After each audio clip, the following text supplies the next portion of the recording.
Did you like Things that? have changed. I had no idea that was going to happen. That Did was you like sick. that? I did like that. All right, take the Brewers hat, put the New York Giants hat on, or the Rutgers hat. It's college football season. Let's fucking go. We've been waiting for this. For how long? 7 months?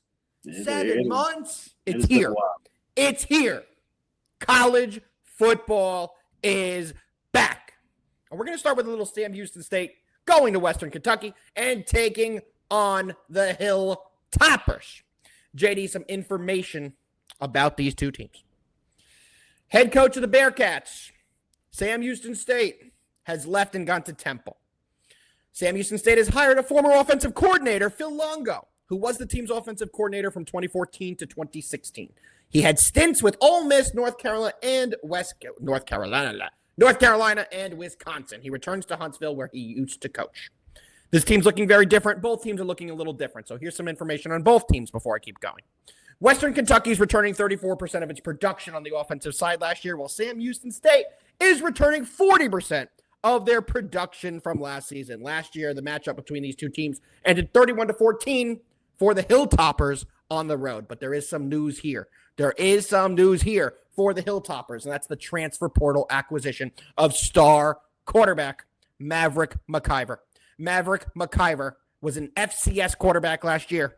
However, he was a finalist for the Walter Payton Award, given to the best offensive player from the FCS. He's a big-time get for these Hilltoppers. Not only did they get McIver, they're also getting his quarterback coach and offensive coordinator, who is going with him from Abilene Christian over to Western Kentucky. Now, a lot being said there. Both teams have lost a lot of players. Western Kentucky seems to have had a much better transfer portal season. JD, a lot of shit I just said there. What do you like in this game? Break it down. Yeah, there's for these two teams, there's a lot of unknowns. There's a lot of change. Footy, as far as Western Kentucky's in the western part of Kentucky. Hang on now. As far as Sam Houston is definitely in Texas.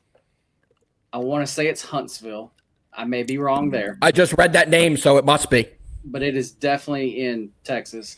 Western Kentucky, I'm pretty sure, is in Bowling Green. Yes, it is. Yes, it is. So footy. There. Footy doesn't even know that New Mexico is a state. He thought that was a new part of Mexico, so we'll just put that out there. But yes, that's where they are. JD, back to the game. But okay, yeah, back to the game, guys. Yeah, Alpha, like you said, there is a lot of changes here. Start with as far as Sam Houston. There's a lot of big changes there. As far as the head coaching change, you actually just talked about that. One of the other bigger changes, if may not be a bigger change in my opinion, is their defensive coordinator. Yep. He is left and he is with North Texas now. Why is that so big? It's big because he basically took the whole fucking defense with him. Yep. That is why that's a big deal. Whenever I think of Sam Houston, I think of actually defense. How often do you think of Sam Houston? Let me get that in there. How often does Sam Houston State? It is state, right? I'm not just adding state because I think so. It's not like Austin Peavy that I'm pretty sure has a V in the yes. Okay, there we go. It is state. I think about them, once a week for about a 12-week stretch during the year. That makes sense. But yes, as far as their defense goes, like that's kind of what they were known for. Yep. And this year doesn't look like that is going to be the case. Matter of fact, I don't even think we know who actually all of the starters on national defense are even going to be yet. They won't announce it. They're trying to keep it a surprise. They're trying to keep Western Kentucky from being able to pre-game plan against them, and they are not announcing the depth chart as of yet. That's a big storyline between these two teams. So you have that, and then as far as what this team was last year, it was a slower team. That's how the head coach ran things. Well, now with their new head coach, not going to be that way. They're going to be a more up-tempo team. They're going to be more on the offensive side of things now. So this is a totally different team.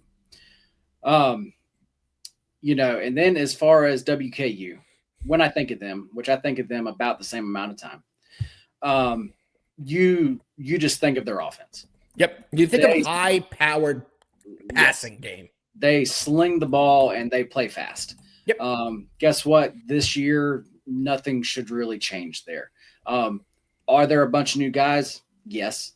But it should still look the same. They brought in a great quarterback. They Yeah. brought in the best FCS transfer product that was available, which is basically Division II. It's not technically, but it's basically Division II.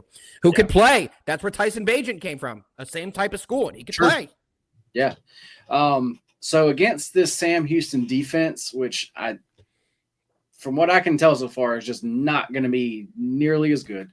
I really think that actually they're going to be able to put up their points here. Yeah, I agree. Yes.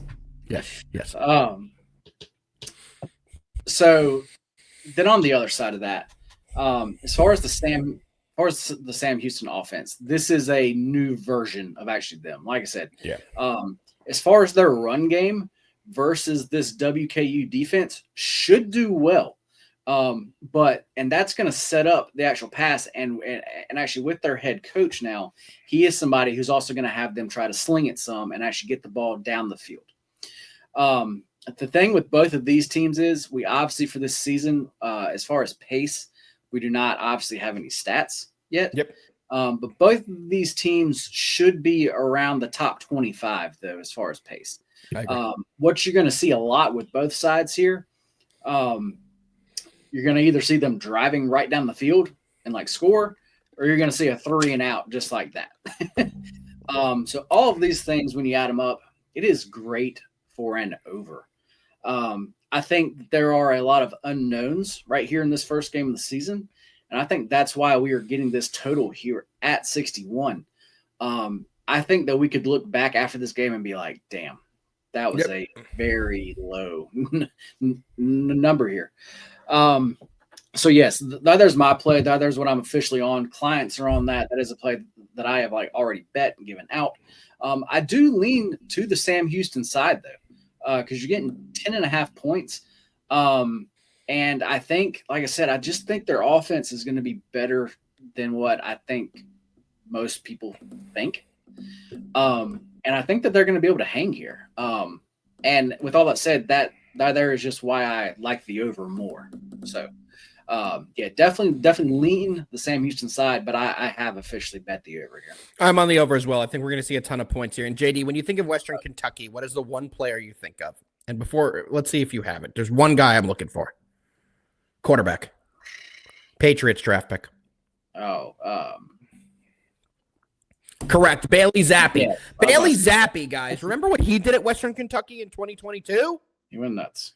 He set the FBS season record for passing yards and touchdowns. It's the same offensive system that they have, guys. What they do, they drop back and throw the ball.